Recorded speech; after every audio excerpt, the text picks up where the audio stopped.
Hi friends. ഏഴ് കടൽ ഏഴുമലൈ നിവിൻ പോളിയുടെ തമിഴ് സിനിമയാണ് നമ്മുടെ ഡയറക്ടർ റാം.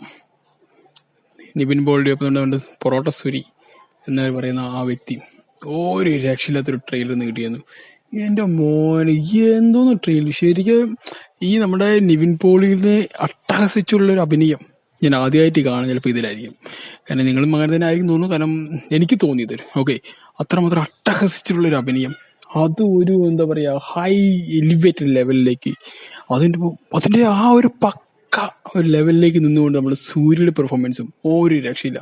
പിന്നെ റാമിന്റെ മൂവിയിലെ സ്ഥിരം നായകൻ എന്ന് പറയുന്നത് നമ്മുടെ അഞ്ജലി തന്നെയായിരിക്കും. അപ്പോൾ അത് കുറെ മൂവീസ് ഞാൻ കാണാൻ അഞ്ജലി തന്നെയാണ് നായികയായിട്ട് വരുന്നത്. കാരണം ആ വരുന്നതിൽ കൊണ്ട് മോശമൊന്നുമില്ല.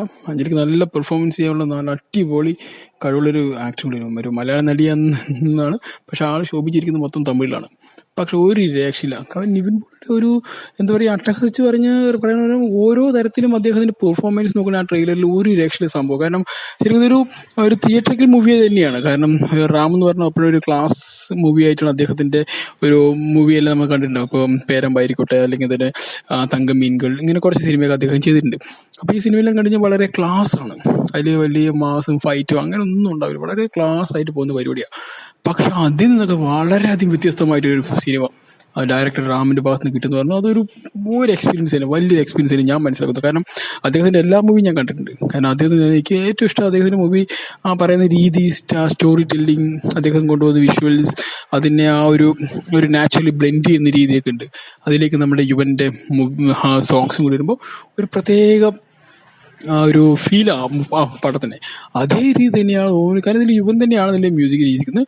അപ്പോൾ ഇതിൽ നമ്മുടെ റാമിന്റെ ആ ഒരു ചോയ്സ്, നമ്മുടെ നിവിൻ പോളി വെച്ചുള്ള ചോയ്സ് ഒരിക്കലും തെറ്റില്ല എന്ന് ഞാൻ പറയുള്ളൂ. കാരണം നിവിൻ പോളി എത്രമാത്രം വലിയ ആക്ടറാണെന്ന് അറിയണമെങ്കിൽ മൂത്തോൻ പോലുള്ള സിനിമകൾ കാണണം. കാരണം ആ മൂത്തോനിൽ പെർഫോമൻസ് വരണം, ഒരു രക്ഷ പെർഫോമൻസ്. ആ ഒരു ക്യാരക്ടറിന് വേണ്ടി അദ്ദേഹം ചെയ്തിരിക്കുന്ന ഒരു പെർഫോമൻസ് വളരെ വ്യത്യസ്തമാണ്. കാരണം അതിന് കുറെ ഇന്റർനാഷണൽ ലെവലിൽ അദ്ദേഹത്തിന് അപ്രിസിയേഷൻ എല്ലാം കിട്ടിയിരുന്നു. കുറെ മൂവീസിന്റെ ക്രിറ്റിക്സ് ഒക്കെ കിട്ടിയായിരുന്നു ആ മൂവീസിന്റെ, ആ ഒരു മൂത്തോ എന്ന മൂവിക്ക്. അതേപോലെ തന്നെ ഇതിൽ വരുമ്പോൾ എന്തുകൊണ്ട് അദ്ദേഹത്തിനെ ചൂസ് ചെയ്തെന്ന് ചോദിക്കുകയാണെങ്കിൽ, ഈ മൂവിയിൽ നമുക്ക് പറയാൻ പറ്റുന്ന രീതിയിൽ വരുമ്പോൾ ആ ഒരു പെർഫോമൻസ് ചിലപ്പോൾ ഇത്രയും നല്ലൊരു ഹൈ വോൾട്ടേജിലൊരു പെർഫോമൻസ് എൻ്റെ പോന്നെ ഒരു രക്ഷയില്ല. ആ ട്രെയിലർ കണ്ടപ്പോണ്ടല്ലോ, ആ സൂര്യയും ഈ നിവിന്റെയും ആ ഒരു സീക്വൻസ് വരുന്ന കുറേ സീൻസ് ഉണ്ട്. അത് ഇങ്ങനെ ആ ട്രെയിലർ മൂവിയൊന്നും എലി കാണിക്കുന്നു, ഇവർ കാണിക്കുന്നു. ആ ഒരു എന്താ പറയുക, ഒരു എന്താ പറയാൻ കഴിഞ്ഞാൽ ഒരു പ്രത്യേകതരം ഫീൽ ആ ട്രെയിലറിന് എനിക്ക് തോന്നി. കാരണം അത്രമാത്രം ഒരു ഹൈ സ്പീഡ് നടക്കുന്ന ഒരു ട്രെയിലറായിട്ട് തോന്നിയത്. കാരണം എന്താ, ഈ സിനിമയുടെ ഒരു എന്തായിരിക്കും ഇതും ഓൾറെഡി മറ്റു ഇന്റർനാഷണൽ എന്താ പറയുക പ്ലാറ്റ്ഫോമിലെല്ലാം പോയിട്ട് ഇത് അത്യാവശ്യം നല്ലൊരു എന്താ പറയുക ഫീഡ്ബാക്ക് എല്ലാം കിട്ടിയ മൂവി തന്നെയാണെന്ന് ഞാൻ വിശ്വസിക്കുന്നത്. കാരണം അത്ര ഞാൻ ഇതിന് മുമ്പേ കേട്ടിട്ടുണ്ട് ഒരുപാട് ഏരിയ കുറേ അധികം ഇന്റർനാഷണൽ ലെവൽ പ്ലാറ്റ്ഫോമിലൊക്കെ പോയി നല്ല രീതിയിൽ പെർഫോമൻസിലായിട്ട് കുറേ അധികം അപ്രീസിയേഷൻ കിട്ടിയ മൂവി ആയിട്ടാണ് ഞാനും കേട്ടിരിക്കുന്നത്. അപ്പോൾ അതിൻ്റെ ഒരു ട്രെയിലർ എന്ന് പറയുന്നത് തന്നെ എൻ്റെ എക്സൈറ്റഡ് ആണ്. കാരണം ഇദ്ദേഹം ഒരു ഡയറക്ടർ റാം എന്ന് പറഞ്ഞ ആളുടെ മൂവി എനിക്ക് എപ്പോഴും ഒരു എക്സൈറ്റ്മെന്റ്. കാരണം അദ്ദേഹത്തിന്റെ മൂവി എനിക്ക് ഭയങ്കര ഇഷ്ടമൊത്ത കാര്യം. പിന്നെ അതിലേക്ക് നമ്മുടെ ഈ അത് ഒരു പ്രത്യേകത വേറൊരു ജോണറിലും കൂടി അദ്ദേഹം തന്നെ എന്താണ് പ്രസന്റ് ചെയ്യാൻ ശ്രമിച്ചിരിക്കുന്നു. അത് ഈ ട്രെയിലറിൽ ഞാൻ മനസ്സിലാക്കുന്നത് അത് വിജയിച്ചു തന്നെയാണ് ഞാൻ വിശ്വസിക്കുന്നത്. കാരണം അത്രമാത്രം ഒരു ഹൈ ക്വാളിറ്റിയിലാണ് ആ ട്രെയിലർ നമുക്ക് ഞാൻ ട്രെയിലർ കണ്ടപ്പോൾ എനിക്ക് തോന്നിയത്.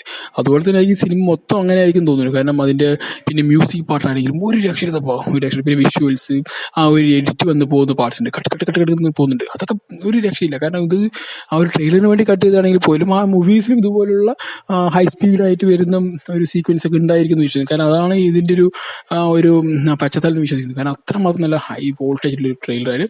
എന്തിനും ഇതുമായി ബന്ധപ്പെട്ട് എന്തെങ്കിലും ഒരു അപ്ഡേറ്റ് വരികയാണെങ്കിൽ ഞാൻ നിങ്ങളോട് ഷെയർ ചെയ്തിരിക്കും. Bye, see U.